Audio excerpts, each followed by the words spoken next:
IPL Indian premier league franchise ক্রিকেটের সবচেয়ে বড় আসর, ক্রিকেটের biggest event, one of the বললেও ভুল হবে না। শুরু হতে যাচ্ছে আজ 22 মার্চ রাত 8টায় কলকাতা নাইট রাইডার্স এবং রয়্যাল চ্যালেঞ্জার্স বেঙ্গালুরু এই দু দলের ম্যাচ দিয়ে। আগেরবারের চ্যাম্পিয়ন টিম কলকাতা, তাদের মাঠে এবারের আসরটা শুরু হবে ইডেন গার্ডেন্সে। বাংলাদেশ সময় রাত 8টায় ম্যাচটা শুরু হবে এবং সেই ম্যাচের আগে রয়েছে জাঁকজমক পারফরমেন্স হওয়ার কথা, যেখানে বলিউড তারকার আমরা বরাবর দেখে থাকি আইপিএলের ওপেনিং সেরেমনি মানেই একঝাঁক বলিউড তারকার ধামাকা। সেই ধামাকা এবারও থাকতে যাচ্ছে এমন গুঞ্জন, এবং অনেক বড় বড় নামও আছে। গুঞ্জন না, আসলে আজকে তো আসলে নামতেই যাচ্ছে। আপনি এই 18তম আসর নিয়ে কতটা এক্সাইটেড এমিল? আপনাকে একটা প্রশ্ন করি, আপনি কি আইপিএল এর প্রথম ম্যাচটা দেখেছিলেন? হ্যাঁ, 2008-এর প্রথম ম্যাচ কলকাতা এবং বেঙ্গালুরু ছিল। মানে ওই একই দল তারা নামছে, মানে 18 এপ্রিল 2008, তারপর আজকের আবার আরেকটা ম্যাচ ওই একই দলের ম্যাচ। তো আপনি যদি মানে আইপিএল আসলে আমার এই ঘটনাটাই বারবার মনে আসে যে আইপিএল এর সঙ্গে আমাদের বয়স 18 বছর বেড়ে গেছে। মানে আমরা ওই 2008 সালে যারা প্রথম ম্যাচটা দেখেছে বা একটা আইপিএল আসছে, আচ্ছা এটা কি বলিউডের সঙ্গে ক্রিকেটের একটা মিশেল, যে শাহরুখ, প্রীতি জিন্দা সহ মানে এত বড় সব নামের সঙ্গে, মানে বলিউড আর ক্রিকেট তো এর আগে কখনো ওই অর্থে মানে মিশেলটা ঘটেনি। যে ভারতে হয় কি, মানে শাহরুখের ফ্যান যেমন মুম্বাইতে আপনি গেলে দেখবেন একদম সর্বত্র সচিন বা কোহলি, মানে ক্রিকেট আর বলিউড তো দুটো মিলে যখন একত্র হয়ে যায় তখন আইপিএল এর মতো একটা জিনিস হয়। ইন্ডিয়ার সবচেয়ে বড় দুটো জিনিসই হচ্ছে বলিউড আর ক্রিকেট। সো এই দুটো জিনিস যখন এক হয় তখন আসলে কি পরিমাণ ধামাকা হতে পারে সেটা আসলে আমরা এই 17 আসর জুড়ে দেখেছি। এবার 18তমর পারা, এবং যেই প্রথম ম্যাচটার কথা আপনি বলছিলেন বিশাল ব্যবধানে জিতেছিল কলকাতা রাইডস। ব্র্যান্ডন ম্যাককালামের একটা সেঞ্চুরিতে আইপিএল এর টোন সেট হয়ে যায়। মানুষ মানে ধারণাই ছিল না যে টি-20 ক্রিকেটটা কি।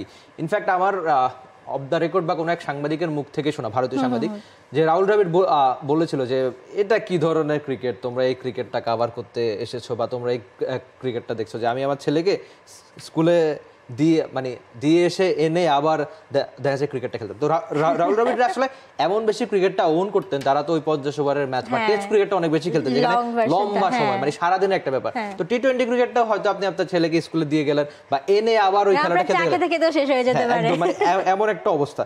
তো সবাই ভেবেছিল যে হয়তো এটার ভবিষ্যৎ খুব বেশি হবে না, কিন্তু ওই 2007 সালে ভারত বিশ্বকাপটা জিতলো। তারপর যেভাবে আইপিএল এর টোনটা ব্রেন্ডন ম্যাককালাম সেট করেছিলেন যে একজন ব্যাটার প্রথম ম্যাচে 150-র বেশি রান করে ফেলবেন, 158 রানের ওই ইনিংস, তারপর মনে হচ্ছিল যে আইপিএল ভিন্ন একটা মাত্রা পাবে। তো 18 বছর পর মনে হচ্ছে যে আসলে ভিন্ন মাত্রা পেলো, একদম ওয়ার্ল্ড ক্রিকেটটাই চেঞ্জ করে দিল।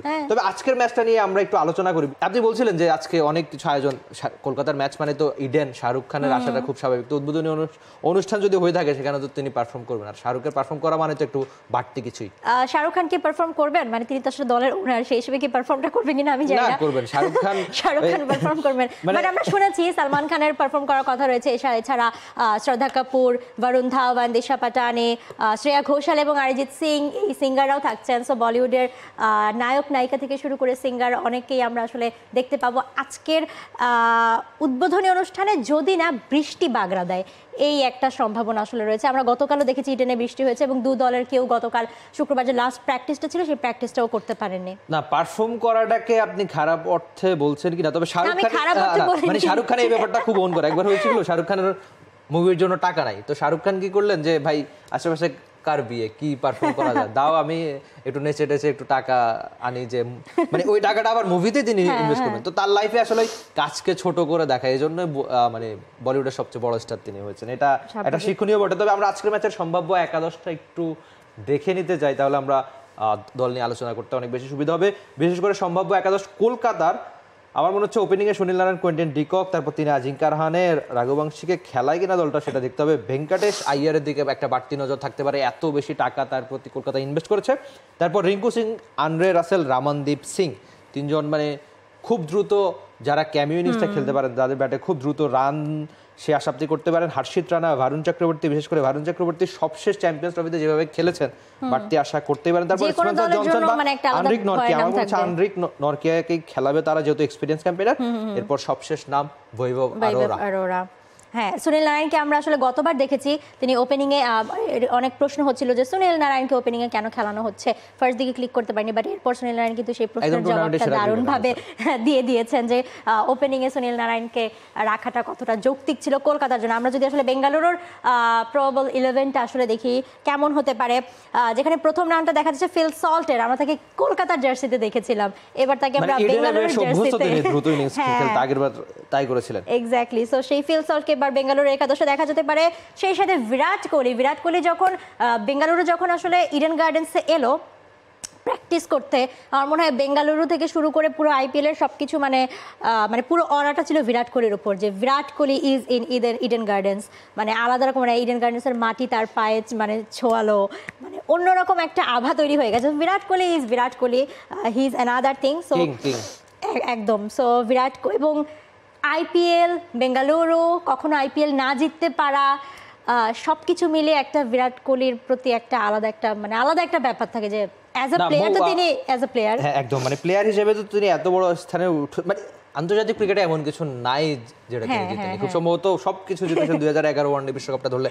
তো আর আমার মনে হয় এই আরসিবির ফ্যানরা অনেক বেশি লয়াল তাদের দলের প্রতি, যে সেরা চারে উঠুক, আপনি 5-6 যদি শেষ করে তারা বললো ঠিক আছে ভাই এবার হয়নি, হয়তো সামনের বার আমরা কাপটা জিতবো।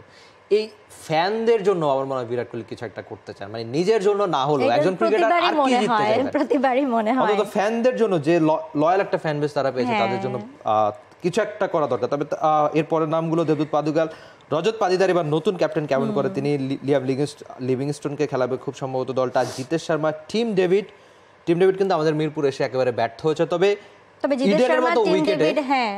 ইডেনের মতো উইকেটে হয়তো তিনি ভালো করবেন আশাটা করা যায়। তারপর কুণাল পান্ডিয়া, ভুবনেশ্বর কুমার, জস হ্যাজেলউড, ইয়াশ দয়াল, এরপর মোহিত রাঠিকে হয়তো তারা খেলাবে, রাশিক সালামও এই ক্ষেত্রে এগিয়ে থাকতে পারে। স্বপ্নিল সিং আরেকটা নাম হতে পারে। জিতেশ শর্মা এবং টিম ডেভিডকে আমরা সবসময় দেখি নিচের দিকে এসে বেশ দেখে না 7 রানে 19 রান, 10 বলে 30 রান, এরকম কিছু ক্যামিও ইনিংস খেলে দেয়। এবং বেঙ্গালুরুর সবচেয়ে বড় যে ব্যাপারটা বলবো, গতবার আমরা দেখেছিলাম যে বেঙ্গালুরু বাদ পড়ে যাচ্ছে, মানে পড়ে গেছেই বলতে গেলে, সেখান থেকে মানে জাস্ট লাস্ট একটা ম্যাচ যেটাতে তাদের সমীকরণ দাঁড়িয়েছিল সেই ম্যাচটা জিতে এমনভাবে ঘুরে দাঁড়ালো, তারপর তারা তো আসলে টপ 4-এ গেল না। প্রত্যেকবারই আসলে আরসিবি তাই হয়, দেখা গেছে কি মানে তাদের এই সমস্যা একদম শুরু থেকেই, তাদের ব্যাটিংটা দারুণ হয়, যে ব্যাটিং এ ঠিক আছে এত বড় বড় ব্যাটিং ডেপথ টিমই করে, হ্যাঁ, কিন্তু বোলিংটা আপনার সমস্যা হয়ে যায়। আমরা যদি দেখি যে Chris Gayle, ABD billiards, Maxwell থেকে শুরু করে বিরাট কোহলি। তবে একটা ইন্টারেস্টিং ফ্যাক্ট আপনাকে বলি, ধরুন আমি আপনাকে একটা প্রশ্ন করলাম যে আরসিবির হয়ে ভারতীয় ব্যাটারদের মধ্যে সবচেয়ে বেশি রান তো বিরাট কোহলির, দ্বিতীয় নামটা কার, মানে কোনো ধারণা? সে নামটা হচ্ছে রাহুল দ্রাবিড়, মানে যিনি কিনা আইপিএলটা আজ থেকে প্রায় 1.5 দশক বা লম্বা একটা সময় আগে ছেড়ে দিয়েছেন, মানে সবশেষ 9-10 বছর, হ্যাঁ, মানে 2 নম্বরে হচ্ছে তার নাম। তাহলে আপনি চিন্তা করেন যে ভারতীয় ব্যাটার হিসেবে আরসিবিতে বাকিদের অবদান কি, এই হচ্ছে অবস্থা। ওকে, মানে এক কথায় এরকম অবস্থা। সো আনফরচুনেটলি প্রতিবার এটাই দেখা যায় যে মানে এত ব্যাটিং ডেপথের একটা দল আরসিবি গড়ে থাকে, কিন্তু সেটা নিয়ে আসলে কোনো মানে কাজের কাজটা হয় না, যেই কাজের কাজটা মানে বলতে গেলে যে প্লে অফে যাওয়া কিংবা শিরোপার কাছাকাছি যাওয়া, মানে সেই অবধি আসলে তাদের যাওয়া হয় না। তো এবারও অনেক কথা হয়েছে যে বিরাট কোহলিকে ক্যাপ্টেন্সি কেন দেওয়া হলো না, তিনি নিজে থেকেই নেননি, রজত পাতিদারকে দেওয়া হয়েছে, প্রেশারটা রিলিজ করে তিনি আসলে খেলতে পারেন কিনা দেখা যাক। এবং অনেক সময় দেখা যায় যে তাদের স্ট্রাইক রেট নিয়ে অনেক সময় কথা হয়ে থাকে, কারণ ইয়াং প্লেয়ার যারা থাকে আইপিএলে তারা স্ট্রাইক রেটটা যেভাবে রোটেট করে খেলেন, কিংবা বিদেশি কিছু প্লেয়ার যারা আছে, আমরা গতবার হায়দ্রাবাদে দেখেছি 200+ স্ট্রাইক রেট, সো অনেক সময় বিরাট কোহলিদের স্ট্রাইক রেট নিয়ে কিছুটা কথা হয়ে থাকে। না, এক্ষেত্রে আরেকটা ব্যাপার ইম্পর্টেন্ট, যে এখন তো মেগা নিলাম হয়েছে, আপনি আজ থেকে 3 বছর পর আপনার কি হবে সেই প্ল্যানটা এখন থেকে করে আছে। তো বিরাট কোহলি কি আপনাকে 3 বছর ক্যাপ্টেন্সির ওই সার্ভিসটা দিতে পারবেন? আমরা আগের বারও দেখেছি যে ফাফ ডু প্লেসিসকে কেন দলটা ছেড়ে দিয়েছে, কারণ তার বয়স হয়ে গেছে 40, কিন্তু আগের সিজনে তিনি দারুণ করেছেন ক্যাপ্টেন হিসেবে, ওপেনার হিসেবে কোহলির সঙ্গে দারুণ জুটি করেছেন। খুব সম্ভবত আইপিএল এর লাস্ট সিজনের সেরা ওপেনিং জুটিও ছিল ওই ফাফ ডু প্লেসি আর বিরাট কোহলি, কিন্তু ওই যে 3 বছরের প্ল্যানে হয়তো তাকে ছেড়ে দিয়েছে। আর রজত পাতিদার হচ্ছে মানে এখনকার যারা ভারতীয় ক্রিকেটে খেলছে সবচেয়ে ভালো স্পিনটা তিনি খেলে থাকেন, তার স্ট্রাইক রেট, ব্যাটিং করে স্পিনের বিপক্ষে সেটাই বলে।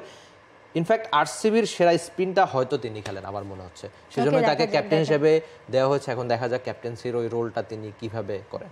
বাট দেখেন ওই যে ক্যাপ্টেন যেই হোক, ধরেন আপনি চেন্নাইয়ের ক্যাপ্টেন যেই হোক, ঠিক আছে, ঋতুরাজ গায়কোয়াড় যেই হোক, লিডার থাকে, লিডার ধোনি তো সেখানে থাকছেই, কোহলি তো সেখানে থাকছেই, লিডার হয়ে ওঠাটা একদম। এবং শুধুমাত্র লিডারও না, মানে একদম সবকিছু সবকিছু, মানে মেন্টর থেকে শুরু করে সবকিছুই বলা যায়। তো দেখা যাক প্রথম ম্যাচটা আইপিএল এর কলকাতা এবং বেঙ্গালুরুর মধ্যকার আজকের এই ফার্স্ট লড়াই আইপিএল 2025-এর 18তম আসরের কে রাঙাতে পারে। আপনাদের কি মনে হয় অবশ্যই জানিয়ে দেবেন আমাদের। For more updates, subscribe to our YouTube channel and click on the bell icon. Follow us on Facebook and Instagram. Download T-Sports app to enjoy exciting games and highlights. Visit tsports.com.